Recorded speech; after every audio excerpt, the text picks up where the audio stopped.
जय मसीह तपाईँ सबैजनालाई। अहिले मसँग यहाँ भेलोरबाट फेथ प्रेयर सेल मिनिस्ट्रीको डाइरेक्टर श्री अर्जुन निरौला सर मसँग हुनुहुन्छ।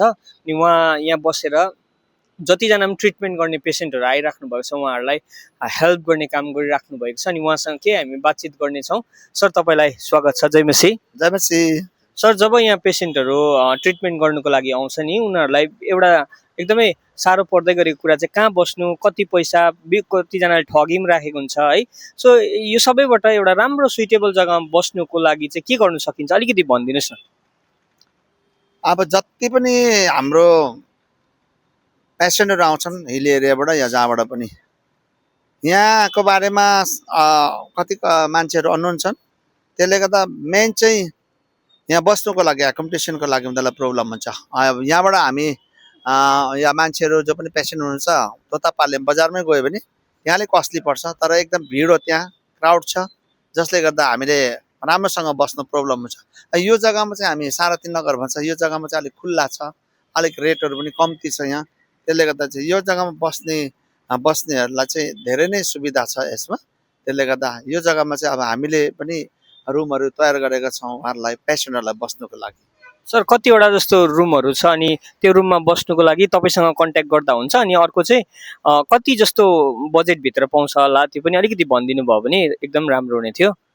अहिले हाम्रो चाहिँ कमसेकम 16वटा रुम भइसकेको छ, किनभने अस्ति हाम्रो माथि गान्तोकबाट मिडिया आएर हाम्रो यहाँको जुन सिएम सरले दिएको रुमहरूको बारेमा उनीहरूले भन्दै गर्दा चाहिँ यो ज्यादा भाइरल भएछ, जसको कारण मलाई ज्यादा फोन आउँछ र उनीहरूले बुक गर्ने गर्छन्। अन्त नदिँदा पनि अप्ठ्यारो, अब दिँदा पनि हाम्रोमा 10वटा मात्रै छ। त्यसले गर्दा चाहिँ अरूलाई नदिए जस्तो हुन्छ। कोही गरिबी अवस्थामा भएको मान्छेहरू आउँछन्, हामीलाई दुःख पकाउँछन्, हामीले के भन्नु। त्यसले गर्दा मैले त्यत्रो फेरि 4वटा रुम एक्स्ट्रा 6वटा रुम दिन हामीलाई एकदमै बाध्य पर्यो। त्यसले गर्दा यसमा चाहिँ हाम्रो रुममा चाहिँ 15,000 भित्र हामी एसी रुम हामी उपलब्ध गराउँछौँ ती व्यक्तिहरूलाई। उनीहरूले सरल तरिकाले उनीहरूले लिन सक्छन्। अनि जो मान्छे मलाई स्ट्यान्डर्ड रुम चाहियो भनेर अलिक निकै पैसावाला पनि त हुन्छ मान्छेहरू, त्यसले गर्दा उनीहरू यस्तो रुममा बस्न माग्दैनन्। त्यसले गर्दा उहाँहरूको लागि पनि हामीले भिआइपी रुम जो बजारमा करिब 2500 रुपियाँ पर्छ भने हाम्रोमा त्यत्रो पर्दैन, यहाँ कम्तीमा हामी उहाँहरूलाई दिइरहेका छौँ। र राम्रो रुम छ, राम्रो सुविधा। अहिलेसम्म त्यहाँ बस्नेहरू चाहिँ साँच्चै नै भन्छन् यो चाहिँ कसरी प्रोभाइड गर्नुभयो तपाईँले भनिरहेका छन् उहाँले। यसले गर्दा उनीहरू एकदमै बस्ने व्यक्ति खुसी छन् त्यो जग्गामा। सर एउटा अलिकति जान्न चाहेको छ नि, किनभने कतिवटा रुममा बसिसकेपछि चाहिँ 2-3 दिन मात्रै बस्नुको लागि 1 महिना डल्लैको पैसा दिनुपर्छ। हजुरसँग कन्ट्याक्ट गरेपछि त्यस्तो पर्छ कि पर्दैन त्यो पनि अलिकति क्लियर गरिदिनुहोस् न।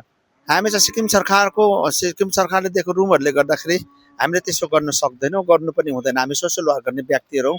हामी कसैको सेवाको लागि आएको, हामीले त्यसो गऱ्यो भने चाहिँ फेरि के फाइदा हामीले गरेको सेवा। त्यसो गर्दा हामीले चाहिँ जस्तो दिनमा 500 रुपियाँ गऱ्यो भने, दिनमा 600 रुपियाँ गऱ्यो भने जति दिन बस्छ उनीहरूलाई त्यति मात्रै हामी पैसा लिन्छौँ। हामी ज्यादा लिँदैन पैसा। थ्याङ्क यू सरलाई। अनि माथिबाट कोही पेसेन्ट विशेष गरी सिक्किमबाट अनि हाम्रो पहाड क्षेत्रबाट आउँदैछ भनेदेखिलाई बस्नुको लागि तपाईँसँग कन्ट्याक्ट गरेर आउँदा चाहिँ हुने रहेछ है सर?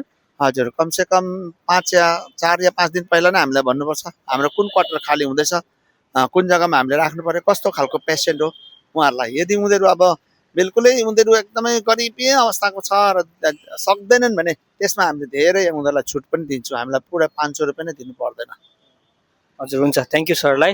र तपाईँले अहिले हेर्दै हुन्थ्यो अर्जुन सर, जो चाहिँ यहाँ बसेर साँच्चै नै पेसेन्टहरूलाई रुमहरू मिलाइदिने, त्यति मात्रै नभएर रुममा गएर उहाँहरूको लागि काउन्सिलिङ गरिदिने, बातचित गरिदिने, प्रार्थना गरिदिने गरिराख्नु भएको छ। र थ्याङ्क यू तपाईँहरूलाई भिडियो हेरिदिनु भएको लागि। अनि यो भिडियोलाई सक्दोभन्दा सक्दो सेयर गरिदिनुहोस् ताकि निडेड मान्छेले हेल्प पाओस् भनेर तपाईँहरूलाई सेयर गरिदिनुको लागि रिक्वेस्ट गर्दछु। जय मसी, थ्याङ्क यू।